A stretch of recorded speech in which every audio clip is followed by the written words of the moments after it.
प्रयागराज के माघ मेले में व्यवस्थाओं को लेकर स्वामी अभिमुक्तेश्वरानंद और प्रशासन के बीच हुआ टकराव इस मोड़ पर आ गया है कि जिसने साधु संतों में गुटबाजी से लेकर सियासी विवाद तक खड़ा कर दिया है। स्वामी के शंकराचार्य होने पर सवाल उठाते हुए जब उन्हें नोटिस दिया गया तो उन्होंने इसके जवाब में पलटवार करते हुए शासन प्रशासन पर भी सवाल खड़े कर दिए हैं। मौका देखकर कांग्रेस और समाजवादी पार्टी ने बीजेपी के खिलाफ हल्ला बोल दिया है। सवाल है कि इस पूरे मामले को धार्मिक परंपराओं और सत्ता के बीच टकराव का प्रतीक कौन बना रहा है।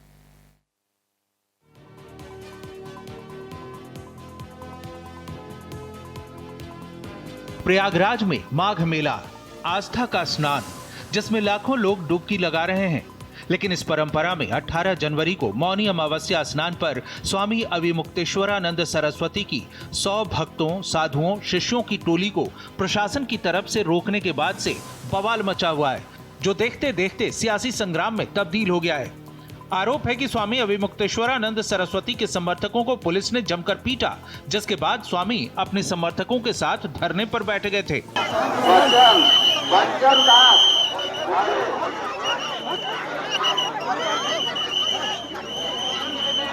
इसके बाद प्रयागराज मेला प्राधिकरण ने स्वामी अभिमुक्तेश्वरानंद सरस्वती को नोटिस जारी कर 24 घंटे में ये साबित करने को कहा कि वो शंकराचार्य हैं। 18 जनवरी को मौनी अमावस्या का स्नान था और संगम नगरी में प्रशासन और अभिमुक्तेश्वरानंद महाराज के बीच में विवाद हुआ था स्नान को लेकर। अब वो विवाद ने तूल पकड़ लिए। एक तरफ प्रशासन अपना पक्ष रख रहा है तो वहीं दूसरी तरफ महाराज अपना पक्ष रख रहे हैं। मेला प्राधिकरण की तरफ से भेजे गए नोटिस में लिखा है, शंकराचार्य पद का मामला सुप्रीम कोर्ट में विचाराधीन है। जब तक सुप्रीम कोर्ट से कोई आदेश नहीं होता तब तक धर्माचार्य ज्योतिष पीठ के शंकराचार्य के रूप में कोई भी व्यक्ति पट्टाभिषेक नहीं हो सकता। जबकि माघ मेला शिविर के बोर्ड में आपने खुद को शंकराचार्य घोषित कर रखा है, इससे सुप्रीम कोर्ट की अवहेलना हो रही है। इसलिए 24 घंटे में बताएं कि शंकराचार्य शब्द का प्रयोग कैसे किया जा रहा है। फिर क्या था, स्वामी अभिमुक्तेश्वरानंद सरस्वती ने इस नोटिस के जवाब में कहा कि किसी पीठ के शंकराचार्य अन्य 3 पीठ के शंकराचार्य से मिली मान्यता से ही तय होते हैं। उन्होंने कहा कि शंकराचार्य कोई सरकार या न्यायालय नहीं तय कर सकता। ऐसा है कि सब रिकॉर्डेड है। उन्होंने जो किया है, उन्होंने गाड़ी हमारी रोकी, उन्होंने हमको आदेश दिया कि पालकी से नीचे उतरो, जो कि उनका अधिकार नहीं था। उन्होंने हमारे साथ दुर्व्यवहार किए, अपशब्द कहे, हमारे लोगों को खींच करके धक्का मुक्की की, फिर एक को खींच करके शिविर में ले जा करके मारा पीटा, माइंड वॉश करने की चेष्टा की, हमारे गेरुआ कपड़े को और हमारे हाथ में जो दंड है उनको अब्यूज किया और तरह तरह की और भी व्यवहार किए। अपमान का आरोप लगाते हुए स्वामी अभिमुक्तेश्वरानंद पिछले 3 दिनों से संगम मार्ग पर फुटपाथ पर बैठे हैं। इतना ही नहीं, भड़के स्वामी ने सीधे सीएम योगी को भी निशाने पर ले लिया। वो संत तब तक थे जब तक वो वहाँ की गद्दी पे बैठ करके पूजा पाठ कर रहे थे और धर्म का कार्य कर रहे थे। जब उन्होंने पार्टी ज्वाइन कर लिया, जब उन्होंने संविधान की शपथ लेकर के मुख्यमंत्री पद स्वीकार कर लिया, अब वो मुख्यमंत्री हैं। इस समय वो धर्मनिरपेक्षता की शपथ लिए हुए हैं, धार्मिक शपथ उनकी पीछे छूट गई है। इसलिए इस समय हम उनको केवल मुख्यमंत्री मानते हैं, मठ का महंत या संत नहीं मानते।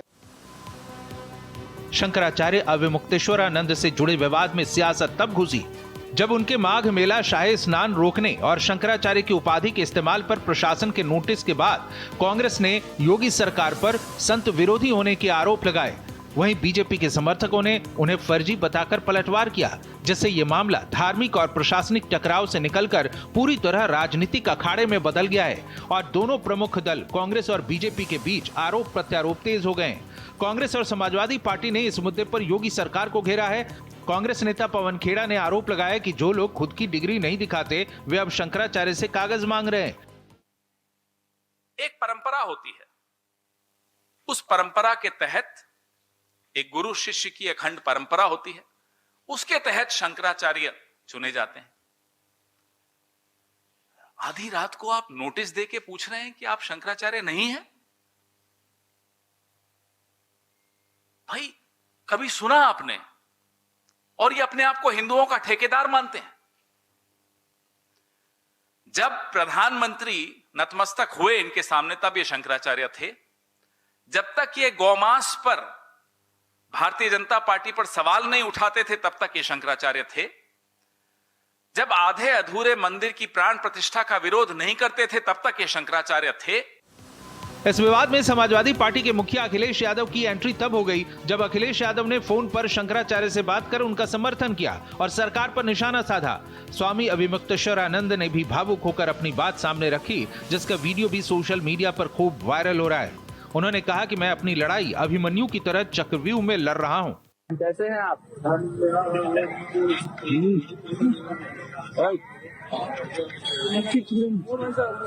अब देखिए, अब हम तो अपना लड़ रहे हैं, अपनी लड़ाई अभिमन्यु की तरह चक्रव्यूह में लड़ रहे हैं।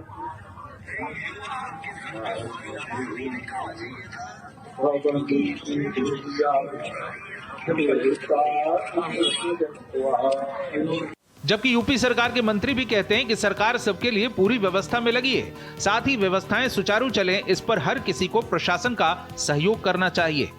माघ मेले में क्या क्या हुआ, कैसे कैसे हुआ, उसकी ऑथेंटिक जानकारी मुझे नहीं है, लेकिन मैं इस बात को कह सकता हूं कि हर संत शंकराचार्य सब सम्मानित हैं, सब पूजनीय हैं और सरकार का प्रयास हमेशा रहता है माघ मेले के माध्यम से या और भी धार्मिक आयोजन के माध्यम से कि सभी को सुगमता के साथ अपनी आस्थाएं व्यक्त करने का अवसर मिले। सरकार की जिम्मेदारी ये भी है कि किसी प्रकार की अव्यवस्था ना हो। सरकार ने, प्रशासन ने जो मानक तय किए, जो नियम बनाया, उसके तहत चलना सभी की जिम्मेदारी है। दरअसल स्वामी अभिमुक्तेश्वरानंद अक्सर विवादों में रहते हैं। इनमें अहम विवादों की बात करें तो ज्योतिर्मठ के शंकराचार्य पद को लेकर नियुक्ति विवाद, माघ मेले में प्रशासन से टकराव, योगी सरकार पर अपमान का आरोप, विभिन्न राजनीतिक मुद्दों पर बयानबाजी, केदारनाथ से सोना गायब होने का आरोप, दिल्ली में प्रतीकात्मक केदारनाथ मंदिर का विरोध, उद्धव ठाकरे से मुलाकात और विश्वासघात वाला बयान जैसे विवाद शामिल हैं, जिससे वे अक्सर सुर्खियों में रहते हैं। एक तरफ अभिमुक्तेश्वरानंद से जुड़ा संगम स्नान को लेकर यह विवाद है, तो दूसरी तरफ पूरी पीठाधीश्वर जगत गुरु शंकराचार्य स्वामी निश्चलानंद जी महाराज का ये वीडियो भी वायरल हो रहा है, जो माघ मेले में आए, संगम में डुबकी भी लगाई और कहीं कोई अराजकता नहीं हुई, कहीं कोई विवाद नहीं हुआ। लोग कमेंट कर रहे हैं कि एक तरफ स्नान के नाम पर जो हंगामा बरपा है वो विशुद्ध राजनीति है, जबकि दूसरी ओर विशुद्ध आस्था। दरअसल अभिमुक्तेश्वरानंद जी का मानना है कि धर्म के मामलों में राजनीतिक हस्तक्षेप बढ़ रहा है, लेकिन उनके आलोचक उन्हें विपक्षी दलों के करीबी बताते हैं, जबकि उनके समर्थक उन्हें परंपराओं का रक्षक मानते हैं। इन सब के बीच अभिमुक्तेश्वरानंद के खिलाफ प्रशासन की कार्रवाई और उनकी तरफ से सरकार की आलोचना, दोनों ही पहलुओं ने सियासत को इस विवाद में खींच लिया है, जैसे ये मामला धार्मिक परंपराओं और सत्ता के बीच टकराव का प्रतीक बन गया है। कल रात को प्रशासन ने महाराज को एक नोटिस जारी करी और जिसमें उनके शंकराचार्य होने पर सवाल उठाया, साथ ही साथ में सुप्रीम कोर्ट का भी हवाला दिया है। तो अभी अधिकारियों को वो भी नोटिस जारी करेंगे और उनके उत्तर का वेट करेंगे। अगर अधिकारी अपनी गलती मानते हैं और माफी मांगते हैं तो ठीक है, वरना सुप्रीम कोर्ट में उनके खिलाफ भी कार्रवाई की जाएगी। तो अब देखने वाली बात ये है कि ये मामला कब थमता है। वीडियो जर्नलिस्ट संजीव मिश्रा के साथ फातिमा, भारत एक्सप्रेस, प्रयागराज।